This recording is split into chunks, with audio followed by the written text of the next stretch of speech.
السلام، كيف الحال؟ أتمنى أن تكونوا جيدين. أنا في روما، عدنا. عودة ستكون خفيفة للدخول في الأجواء. في هذا الفيديو سنمر على قمم مباريات الأحد، ماذا يقع في الدوريات الكبرى، ما بها هذه زوجة تياغو سيلفا، ثم تصريحات الحسين قبل قمة الأردن أمام كوريا الجنوبية في نصف النهائي. قلع الحسين، بداية بالأرسنال وليفربول. هافرتز في انفراد 3 سنوات وهو امام المرمى. لحسن حظه عادت لساكا وسجلها. اهداف حمقاء، اهداف هرائيه. تعادل جاء بعد مشاكسة دياز، ضرب الكرة في يد جابرييل ودخلت. والهدف الثاني الوزير صدق وزير، وتقول انه وزير دولة عربية. كرة بينه وبين اليسون، مارتينيلي يجد الكرة امامه ويسجلها. والهدف الثالث تروسارد من زاوية شبه ميتة يسدد الكرة، تلمس رجل فان دايك وتدخل بين قدمي اليسون. هل هذه اهداف البريمير ليج؟ هل هذه اهداف مستوى قمة البريمير ليج؟ تستحي ان تسجلها. لكن بكل صراحة الهدف الاول سأضع رابطه في الوسط. درس كروي، كيف ضرب الارسنال منظومة ليفربول. دقيقة وهم يديرون الكرة، ولما كانت هدفين لهدف الدقيقة 88 طرد كوناتي بعد تحصله على الانذار الثاني. يورجن كلوب كالعادة لن يدع الفرصة تمر. مثل المدخنين في اي لقطة يستغل الفرصة ليشعل سيجارة. يستيقظ يدخن، بعد ان يفطر يدخن، قبل الدخول للعمل انتظر نشعل السيجارة قبل الدخول. يرى في الاستراحة فرصة مناسبة للتدخين، يأتيه خبر مفرح في الهاتف ويشعل عليه دخان. دائما ما يبحث عن الفرصة للتدخين، في كل فرصة يدخن. وهكذا يورجن كلوب مع التحكيم. يقول لك أصلا جابرييل قام بخطأ مشابه للخطأ الذي قام به كوناتي ولم يعطيه بطاقة. المهم لن يفوت الفرصة لانتقاد الحكم. أرتيتا على طريقة كلوب احتفل مع الجمهور.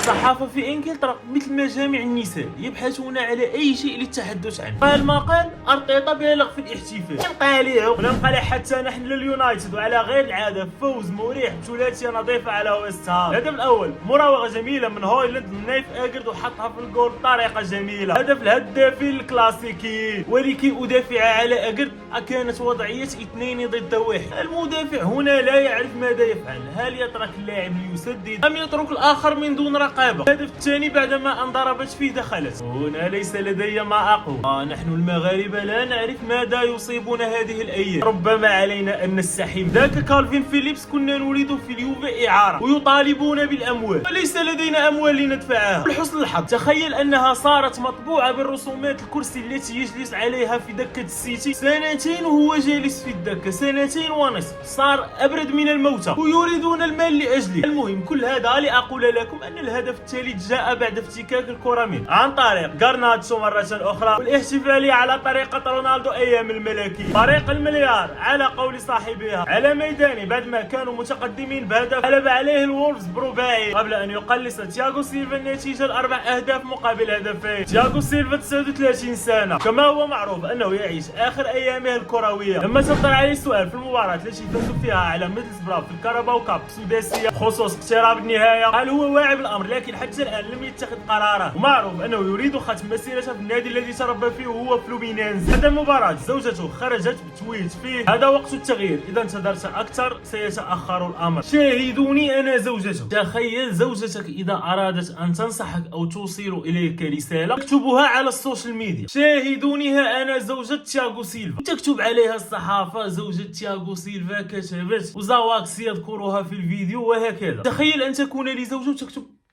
اليوتيوب لن ينفعك، اهتم بالانستغرام. زمن العار، واكبر دليل على انه زمن العار ها انتم تشاهدون. الرجال صاروا مثل الرجال، النساء صاروا مثل النساء. نحن في فبراير والشمس حارقه مؤلمه. الانتر متصدر الدوري الايطالي ووسعت الفارق على اليوفي. الانتر فازت على اليوفي وفوز مستحق وهي من تتصدر. هل هذا زمن؟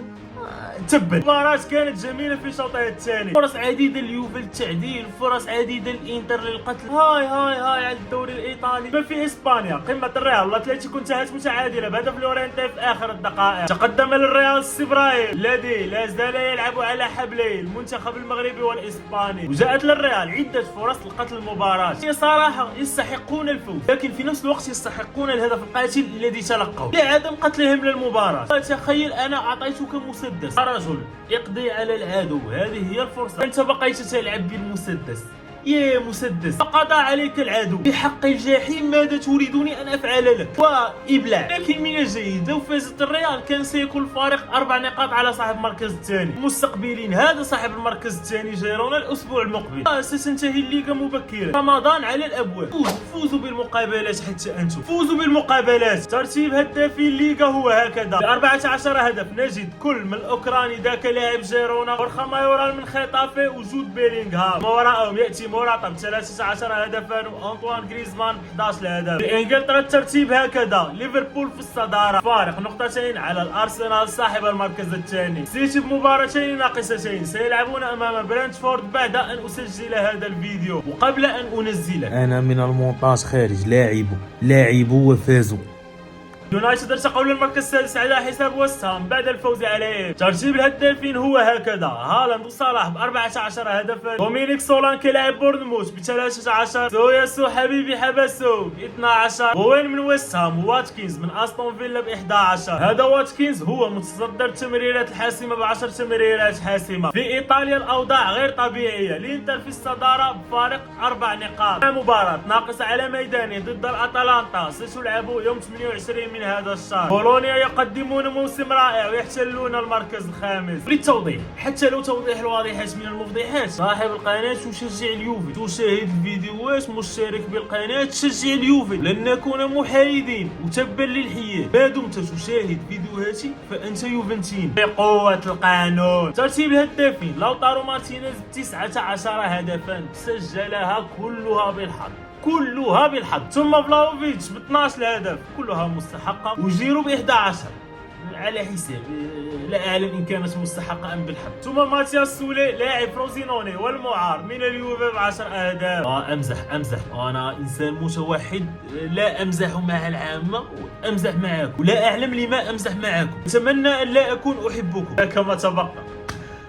كما سبق أن أحبكم. تبا. قمة الأردن وكوريا غدا الثلاثاء على الساعة 4 بتوقيت المغرب. إن لم تكن تسكن في المغرب ابحث في الإنترنت. هل تريدني أن آتي إلى أينما أنت وأبحث لك؟ هذه كوريا لم تنهزم 13 مباراة، كان قريبا الهزيمة في مباراة الأردن السعودية، لكن دائما ما يعود في آخر الدقائق مثل الثعبان لا يموت إلا إذا قطعت رأسه. أبرز تصريحات الحسين لما سألوه هل الروح والجانب البدني والذهني ممكن أن يعوض الفوارق التقنية، الحسين بجواب مسؤول ضد أسطورة الروح وحاضرين ذهنيا، هو أكد على الجانب التكتيكي. كل صار يكون جاهز بدنيا ونفسيا، لما يكون التساوي في الجانب التكتيكي تحضر الجوانب الأخرى وليس العكس. والله صحيح باعتبار أنه اليوم في هذه المرحلة من التبري الناحية الدينية الحظ فيها لا يوجد لعيب او خصم ليس له نفس الحماس اللي عندك، ولا نفس يعني الحضور الذهني، لا من ناحيه التركيز ولا من ناحيه يعني القتاليه ولا من ناحيه يعني المجهود او وبالتالي يجب التركيز، وهذا يمكن هو اللي اشتغلنا فيه بعض الشيء وخلينا انه اللاعبين يركزوا فيه، وانه يجب ان نطور الجانب ديالنا التكتيكي. الجانب التكتيكي يجب ان نطوره، لانه سهل انك تكون بدنيا جاهز، سهل انك تكون ذهنيا جاهز، لكن الامور الفنيه اصبحت هي اللي كتعمل الفرق بشكل كبير. طبعا لما كتكون يعني الامور الفنيه هي التقنيه والتكتيكيه يعني حاضره بالنسبه للجانبين، فهناك يعني الجانب تاع البدني كيعمل تاع الشغل ديالو، وتيرجع تاع يعني هذا الجانب الذهني. ثم اجاب على الانتقادات التي كانت توجه له قبل البطوله انه لم يكن يهتم لها ولا يقراها ولا يسمعها، دائما ما يركز على عمله، وذاك هو سر تفوقه في جميع المحطات التي مر بها. يعني وانا يعني اتلقاها يعني في كم تصريح يعني سابق، انا لا ابالي بما يقولون يعني الناس ولا الاعلام. يمكن عندي واحد الفتره يمكن اكثر من 15 سنه وانا لا اقرا يعني التعليقات ولا اتابع يعني التعليقات والانتقادات. انا اؤمن بالعمل اللي كنقوم به. الحمد لله انه احنا اكتسبنا من الخبره من خلال الجديه ديالنا في العمل، من خلال يعني التفاني ديالنا في العمل، اخذ القرارات الصحيحه، عدم يعني ظلم اي لاعب، اعطاء الفرصه لمن يستحق، وهذا هو الاساس. انا بالنسبه لي هذه هي التربيه ديال الحسين عموته، وبالتالي فانا لا ابالي يعني بما يكتبون ولا يقررون ولا يقولون. ولهذا اللي ممكن يعني ناكد عليه هو انه حقيقه الفريق، حقيقه يعني اي فريق لا يعرفه الا المدرب الذي يدرب يعني هاد اللاعبين والمجموعه. يعني ما يقع داخل الفريق لا احد يعرف يعني اسرار الفريق، لا الامكانيات اللي هي موجوده، لا الفنيه ولا البدنيه ولا السيكولوجيه، ولا المشاكل اللي موجوده ولا الاصابات او الا يعني الطاقم اللي هو يدرب الفريق. وبالتالي يعني لا يمكن ان نسمع الواحد اللي هو خارج يعني من هذه المجموعه ان يقرر كيفاش غادي نلعبوا، ولا من سيلعب ومن له الاحقيه، وكيفاش غتكون التغييرات. يعني هذا غير مطلوب، وبالتالي فانا لا ابالي، انا كناخذ القرارات اللي هي صحيحه، اللي كنشوفها صحيحه استنادا للتجربه اللي هي عندنا، استنادا للمجهود اللي تنقوموا به اول حاجه انا شخصيا والستاف اللي هو موجود، الفريق كله. والحمد لله انه الامور دائما كانت يعني بالنسبه لي انا دائما الامور كانت يعني جيده، ردوا على النتائج اللي حققتني في جميع المحطات اللي فيها الحمد لله. كان هذا كل ما كان، نلتقي في اقرب وقت. تبا لكل من لا يضغط على اللايك، كل من يشاهد فيديوهاتي وليس مشترك. شاهدت الفيديو ادي قم بلايك. تبا.